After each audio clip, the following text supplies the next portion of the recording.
3, 2, 1, action. But not 3, 2, 1, just to start. Yeah. This takes like a solid 5 minutes for someone to set up with the lighting and figuring out his face in the frame and Yeah, the because things you don't see behind the scenes. It's so cute. No, you need it. Okay. Hi. Hello. It's been Not that long. not that long, actually. It hasn't been that long. So last we checked in with everyone, we were in Turkey and we did the review on the hammam, which you can find on our YouTube page. And then from there we went to Dubai, had a bit of a relaxed time, and then we went to Morocco. And so we're going to do a review on... Excellent Morocco Tours is the name of the tour group. There are two on TripAdvisor called that. So, but they don't know what we're actually... Yes, but we will do a review on that company. And the specific tour that we did was a Marrakech to Merzouga 3-day tour. And back to Marrakech, or you could go back to Fez, but we obviously chose back to Marrakech. Yeah. But we will specifically talk about that. So the whole tour, basically, the whole point of it is to go to the edge of the Sahara Desert, really close to the Algerian border, and see the sand dunes, and which is like a phenomenon that kind of happens all along the border between Morocco and Algeria. This particular one is called Erg, E-R-G, Erg, I don't know, Chebi. So it took us, 2 days to get there. So we split up the travel on the way there. We stopped in a place in Dadez, which is in the Valley of the Roses. And then on the way back, we just did from Merzouga all the way back to Marrakech. So what do we think? So starting from scratch, they pick you up. Yes. You can, if you stay like in the main kind of piazza area in Marrakech, you just meet at a cafe there, but that's where everyone meets. So it's a little chaotic because there's 100 people standing there waiting, and there's all these drivers looking for their 2 people that they're picking up. So it's a little chaotic. They told us to be there at 7:30. They didn't pick us up till 8 because they were doing a couple of other pickups. Traffic is obviously terrible, but it was very handy to be able to be picked up there. Don't take big bags. There's just no room. We had 2 people with the big kind of camping backpacks, the hiking backpacks, and they took up a lot of space in our little van. Everyone else just kind of had backpacks or a small wheelie bag. So we just had our backpacks. That was it. Yeah, because you're only gone for 3 days, so you don't need a lot of things, and you just kind of have to put up with the fact that you're probably going to feel a little bit dirty, which is fine. It's fine. An adventure. It was an adventure section of the holiday. Yeah, that's it. It's very much geared towards people who more enjoy that style of travel. It was kind of billed as luxury desert camp tour.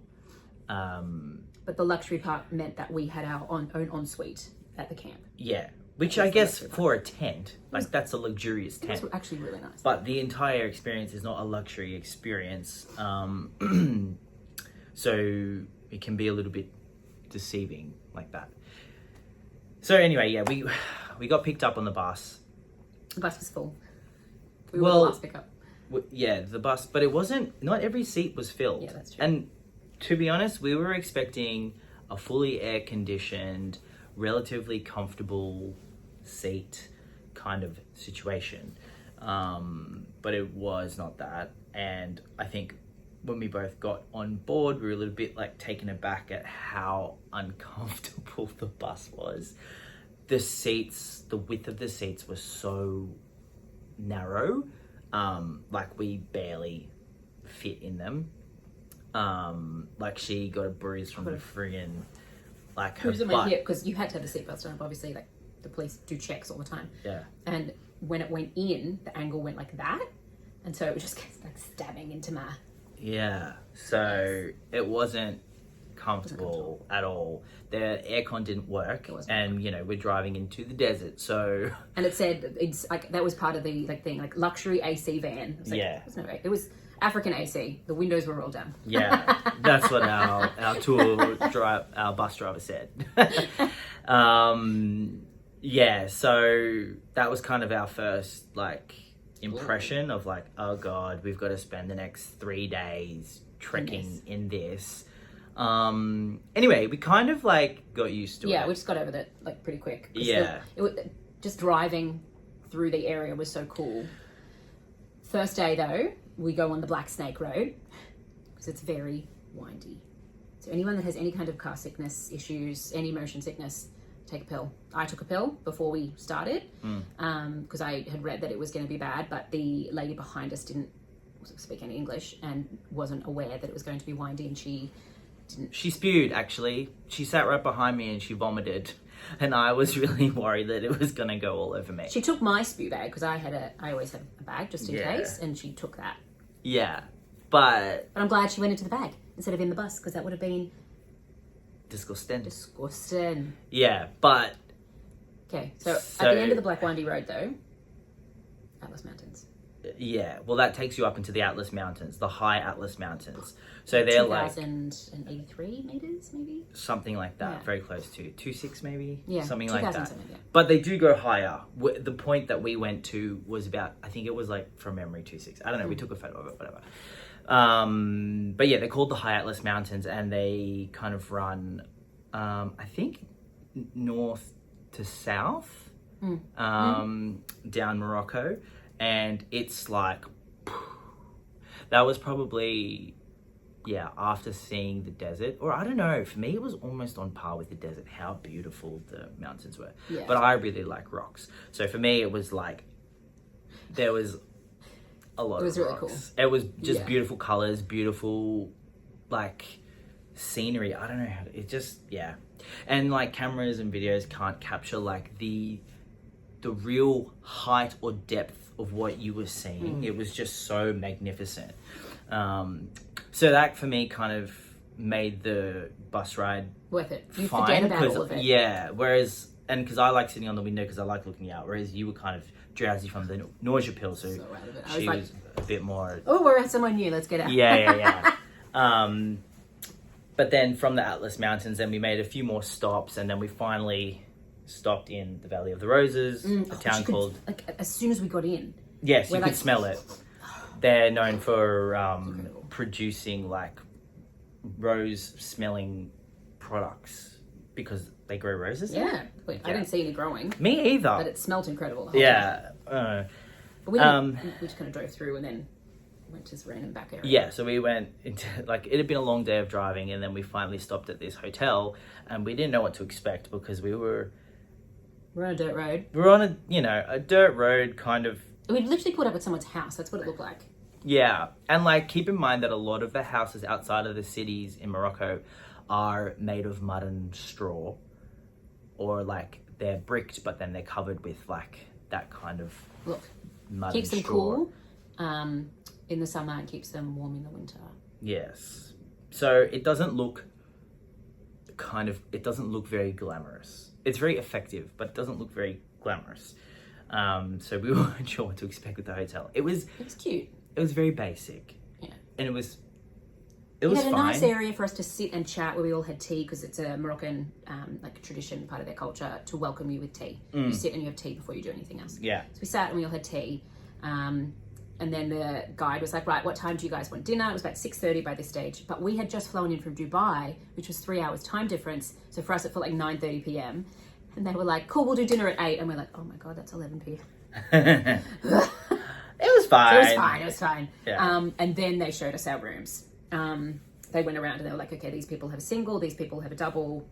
Yeah. So that's how they assigned them. And so, we had a bed and not much else. And our whole room actually smelled like shit. And then we went to dinner and we were like, does everyone else's room smell like shit? Like smell? Like literal shit. Yeah. And they were like, oh no. And we were like, I was fully expecting everyone to be like, yeah, it stinks. And I was like, oh, thank God. And then, no, it was just ours. Apparently, the people before us had shoved the towels down the toilet. I don't know. They must have had some kind of embarrassing situation, maybe. But I think that is what had contributed to... Because they couldn't find the towels. Yeah, and housekeeping then they went couldn't find the towels. And they were like, oh my God, they're in the toilet. So maybe it had done something Yeah. to our pipe system. Who knows? Yeah. But it was disgusting. We had to keep the bathroom door closed. Yeah, it really did smell. And some of the friends that we made on the tour who were in the upstairs room said that their beds looked like one of them had a massive urine stain and the sheets were stuck together. Someone had peed a while ago. Yeah. So, like, yeah, it wasn't... It was your basic 1 to 2 star. Yeah. We were exhausted because of the drive and everything, so... We just went to bed. We just passed out.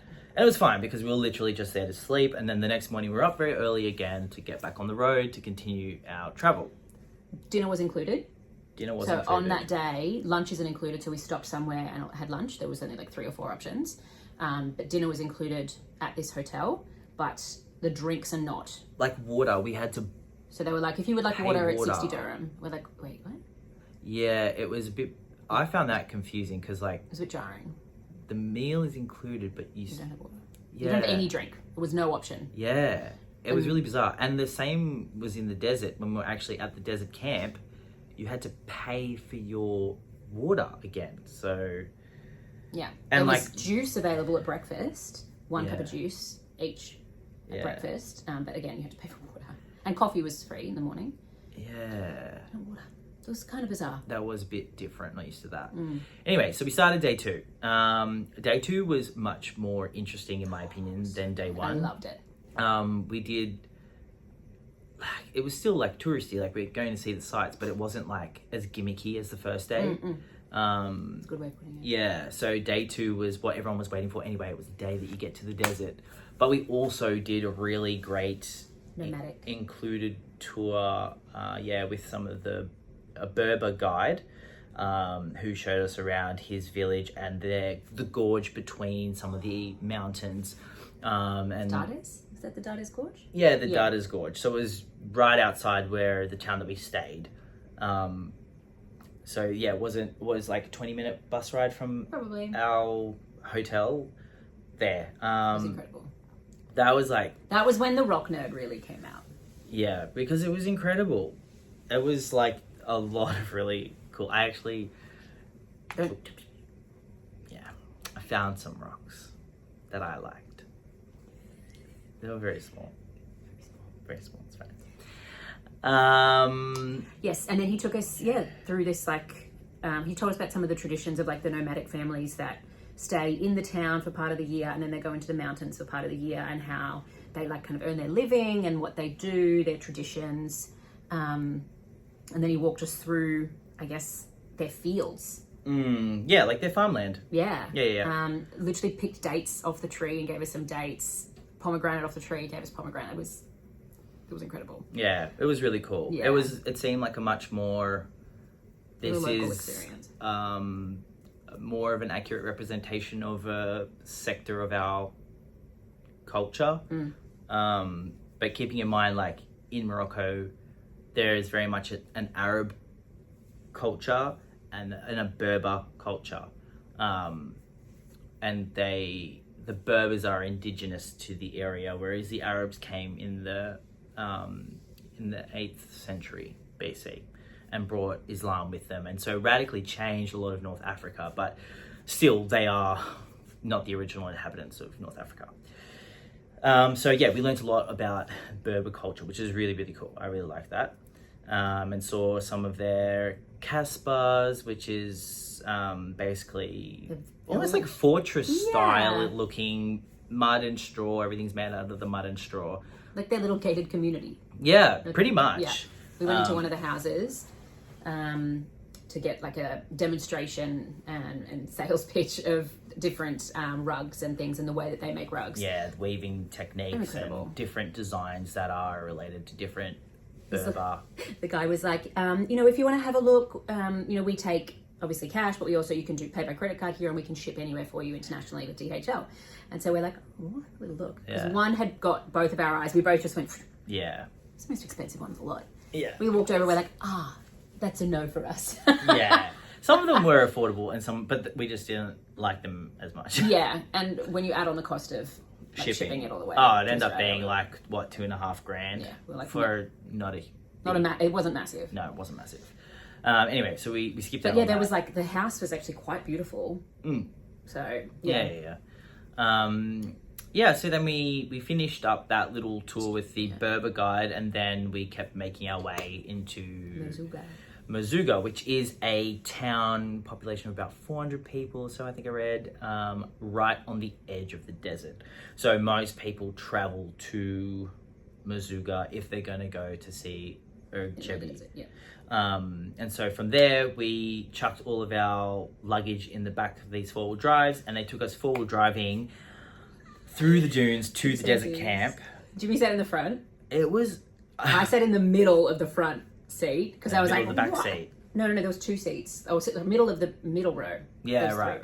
Yeah. It was hilarious. It was so much fun. Yeah, it was unexpected. I thought we were going to ride camels to the camp. Yeah. But no, we got put into these four-wheel drives, and it was like... I feel like it was on a roller coaster. Yeah. And because you can't, when you're going up the sand dunes, they're quite high. You can't actually see what's on the other side. So you're like, I don't know how steep it is going back down. So it was fun. It was about like 10 or 15 minutes? Yeah. Got to the camp. They brought all our bags out the back and gave us our tents. Tea again.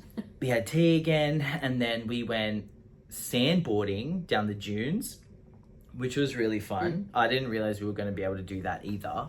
And then after that, we then did a sunset camel trek in the dunes. I mean, every picture that you take there is just like the best picture you've ever taken in your whole life without even trying. It was cool. I've never ridden a camel before. Jimmy has in Uluru, but I'd never ridden one, and I was like, this is incredible. I mean, people told me that you get sore, so I was expecting it, but I was, my contraption, like the thing on top was really secure on my first camel, so I was like, this is great. I don't even need to hold the thing. Only going downhill where you kind of like, whoop. But I was like, this is so comfy. And then Jimmy's like, it's a thigh workout. I was like, what are you talking about? Mine wasn't very secure. It was kind of on the side, and I felt like if I sat on it the way that it was, I would fall off. One of the little girls nearly did. Like, it was like... Brrr. Well, she was also very young. I feel like she wasn't really holding on very well. She was screaming behind me a lot. But then we stopped. Like, they sat the camels down, and we got to enjoy the sunset, just kind of sitting or walking around. They did some more sandboarding because it was steeper hills there. Yeah. Steeper dunes. Yeah, watched the sunset. It was amazing. Then we trekked back, and like it was very calm in the desert, even though you could hear faint distance of like ATVs and four-wheel drives. But it was actually really calm, really relaxing being there. The air was beautiful, and it was getting like it was a little chillier, but not cold, because the days were obviously quite hot. But yeah, then we went back and had dinner, paid for our water. And then they did like a drumming. Yeah, they did some like traditional music, and we weren't the only tour group there. So there was about another 2? Well, there was 3 tables. Yeah, so there was another 2 tour groups that were all part of the same company, I guess, and we all were just staying there at the same time. So, and in that section of Ergchebi, how you pronounce it, there was maybe 4 different luxury camps. Yeah. Separated by enough space. You didn't feel like you were on top of each other or anything. But yeah, it was just like a little nest of a couple of different, I guess, tour companies have their camping grounds there. But there was solar power everywhere. Like there's electricity. Yeah, so we had electricity in the tent. We paid for our own bathroom, but there was also shared bathrooms. We didn't really have hot water, but we didn't really have hot water a lot in Morocco. You've kind of felt so dirty anyway. You were just like, whatever, just do it. Just do it. Just get in. I had a couple of cold showers. Yeah, me too. Yeah. We roughed it. But then the bed was comfy. Yeah, I slept like a log. Slept really well. I mean, because it's so quiet too. Alarm went off at 5:30. Yeah, early start. Because the sun doesn't rise till 7:30. So we got up to have a quick breakfast, and then we all got back on the camels to ride back to Merzouga. Yeah, dropped our bags because our bags were going in the four-wheel drive again. Yeah. But we cameled it. Yeah. And so they made sure that we caught the sunrise, just like they made sure. It was very hustling. Go. Yeah. And then it was incredible. They stopped us on like the top of a dune, and we got to watch the sunrise, which was beautiful. And then so that was longer. That was maybe 30 minutes to get there. I reckon maybe more. Yeah, maybe 40. It was quite a hike to get to. Well, I guess if we yeah, it was probably about 40 minutes by the time we ate breakfast, you know, all that stuff and got on. And Yeah. the sun rose at 7:30. It was magical because it was so quiet. All you could hear was the sounds of like the camels' footsteps. The feet, It yeah. was, Most people didn't talk a lot when we were riding the camels. It was just kind of peaceful. and it was only like 4 or 5 camels in one stretch, and then there'd be another group over there. Yeah, you could just see people on distant dunes. You'd just see the silhouettes of some camels and people. It was like a movie. Yeah. And then, you know, we got back to the bus. We kind of said goodbye to the people that were going different ways. And then we drove all fucking day. Stopped 3 times in 12 hours. It was like 12 hours. It was brutal. And it was in that same bus that we had on the way in, which was super uncomfortable. Everybody was struggling that day. And our bus driver just wanted us to get there. So he was like pushing, like, no, we're not stopping. No, we're not stopping. No, you can't get off. You can't get off. And we 2 of the girls stayed an extra night at the camp. And then one guy was going to Fez. So we kind of dropped him off after maybe an hour. He got off and got on a different bus. So we're like, oh my gosh, there's all this room now. No. 4 more people got in. So we're actually Lost more... 3, gained 4. Yeah. So we were more cramped than before. And it was hot. It was really hot with that many bodies that close together. Sorry about that. It cut us off. Our storage was too full. Okay. Anyway, the whole point is... People were grumpy about the squishy thing. And the roads, we went on the windy roads again. People were getting nauseous. It was really hot. It was just not, it was not a vibe. So we get back to Marrakech. And it was like a 12-hour travel day. That was our 3rd day. Just traveling. Okay, what do we think? 100% recommend people to do it again. We didn't want to do a private tour in the beginning just because we weren't sure about, I guess, how safe it would be being alone with one other person, like our driver, in the middle of the desert, no phone reception, nothing to worry about. Moroccan people are some of the nicest people that I've ever met. Mm-hmm. They are so friendly. They speak like 7, 8 languages. It's incredible. Yeah. There is phone service in the desert, not a lot, but there is some. And it's so safe. It is so safe. As a female, I felt so safe there. It was a little chaotic just outside the hotel, just with the amount of people. But, you know, it was like Paddy's Markets vibe. Easter show, like it can be chaotic there. Yeah. It was so safe. So I would definitely recommend this tour for anybody. If you are someone who likes comfort, go private. Just go private. Pay a little bit more. You end up at the same place, you do the same things, but it'll be a more comfortable journey. I agree. Like, I like the adventure tour. I don't mind roughing it every now and then, but I think the issue was the expectation was set that it was like a luxury, comfortable experience, and it wasn't, which is fine. But if we knew. So it kind of meant that we had like, you know, an half hour of a little bit of disappointment of like, oh, we thought it was going to be this and it wasn't. And because we had to pay for a lot ourselves, in the booking, it was like you only have to cover like your lunches and one tour guide. But it wasn't. It was like, well, no, you should really tip that one, and you should really tip that one, and you've got to buy your water here and buy your water there, and the lunches were actually more expensive. They weren't cheap, and so it was kind of like, okay, we need more cash, and we started freaking out because we didn't have enough cash. We're like, do we tip the guy or do we eat today? So just some little things. But if you're thinking about doing it, hit us up. We can give recommendations. If you don't have enough time, and you can only do what we did, the 2 nights, 3 days, go private. If you do have a little more time, and you can split up that last day back because you stop halfway again. If you have 3 nights and 4 days, maybe you can be fine doing a shared one. But we also saw giant coaches do it, and I think that would be hell. On the roads. So do at least a small group. Yeah. Don't do giant coach.